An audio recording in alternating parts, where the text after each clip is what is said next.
के आसपास हमें यहाँ पर एडमिनिस्ट्रेशन से फ़ोन आया है कि यहाँ पर जीएमसी में आग लगी है। जैसे हमें डीसी साहब, एडीसी साहब, सबका फ़ोन, तहसीलदार साहब, एडीसी साहब, सब इतने आगे थे कि सब इतने कंसर्न थे इस जीएमसी के बारे में कि उन्होंने सब ने मुझे फ़ोन किया।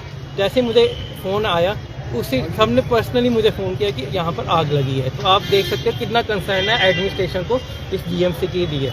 तो जैसे हमें फ़ोन आया उसी टाइम मैंने कार्रवाई की। वहाँ पर हमने उसी टाइम गाड़ी हमारे फायर टेंडर को डिस्पैच किया टूवर्ड दिस लोकेशन। हमें पुलिस का भी धन्यवाद करना चाहता हूँ कि हमें क्लीन पैसेज मिला। अगर हमें क्लीन पैसेज नहीं मिलता तो हमें यहाँ आने में टाइम लगता, तो हमें यहाँ आने में बिल्कुल टाइम नहीं लगा। आप देख सकते हो जैसे हम यहाँ पहुँचे तो हमने पहले देखा कि इस एरिया में आग लगी, क्योंकि यहाँ जब आग लगती है तो पैनिक बहुत होता है। तो हमने पैनिक हुए बिना हमने पहले देखा, एरिया डिफाइन किया जहाँ पर ये आग लगी है। एरिया डिफाइन करने के बाद पहला हमारा मोटिव था कि हम जो एरिया है उधर ही आग लगे, उससे ज़्यादा कहीं और दूसरी एरिया में आग नहीं जाए। तो हमने अपना एरिया को कंस्ट्रेन किया। एरिया कंस्ट्रेन करने के बाद हमने उस एरिया को आग बुझाई। आग बुझाने से आपको पता स्मोक को आएगी। उसके कारण ये एरिया थोड़ा स्मोक लॉक भी हो गया था। तो हमारा दूसरा मोटिव था कि हमने वहाँ के जितने पेशेंट जो ऊपर फंसे हुए हैं पहले उनको पैनिक नहीं होने देना। तो यहाँ पैनिक बहुत ज़्यादा हो जाता है, तो यहाँ पर अंत नहीं है पेशेंट का। आप भी जानते हो जीएमसी पूरा रजौरी, पुंछ, इवन भी रियासी के भी कुछ एरिया को कैटर करता है। सर हमने सुना कि कुछ पेशेंट भी स्मोक की वजह से जो है वो अंदर स्टक हो गए थे, उन्हें रेस्क्यू किया गया। हाँ, सारे पेशेंट जितने भी थे कोई थोड़े पैनिक हो गए थे, स्मोक के कारण थोड़े पैनिक हो गए थे। उनको हमने विदिन जैसे हमारा फायर फाइटिंग ख़त्म हुआ तो हमने कुछ बंदों डिस्पैच किया स्मोक वाले एरिया में, जहाँ की वहाँ से पेशेंट को बाहर निकाला। पेशेंट जैसे ही बाहर आ गए, अभी हमने पूरा राउंड मारा है, हमें कोई कोई अभी कोई पेशेंट ऊपर फंसा हुआ नहीं दिखा और सब अच्छी कंडीशन में है, स्टेबल कंडीशन में, कोई पैनिक की अभी जरूरत नहीं है। सर क्या मानते हैं कि अगर वक्त रहते कार्रवाई नहीं होती और कोऑर्डिनेटेड एफर्ट्स ना होते तो एक बड़ी ट्रेजेडी हो सकती थी? देखो, coordination is the must.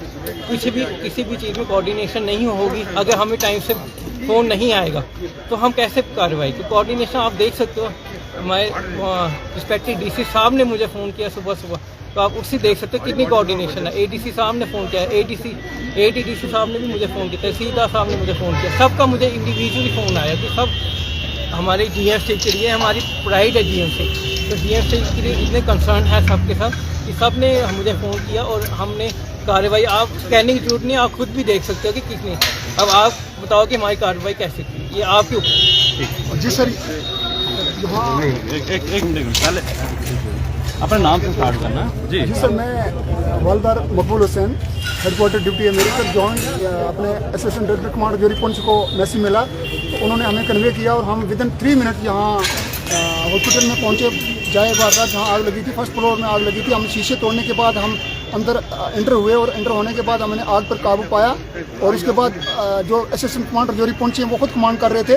He is very be careful honest officer. उनकी हेल्प से हमने जल्दी आग पर काबू पा लिया और वो पूरी वार्डों में विजिट करने के बाद जितने ऊपर पेशेंट थे उनको भी हमने साइड किया रेस्क्यू करके।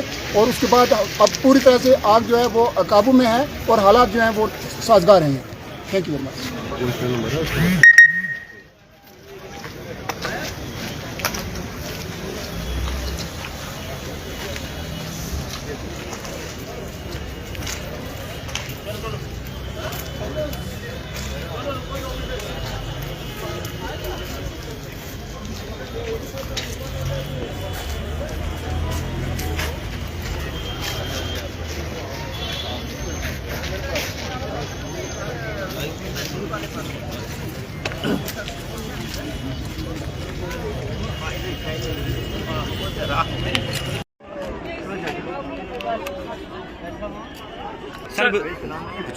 चाचा तुस अंदर अस्पताल आग लगी है? हाँ जी, जिले आग लगी अंदर तो जिले हाल चाल पे है कि शोर हो नहीं, क्यों मरीज मार गए तो उसको शोर है।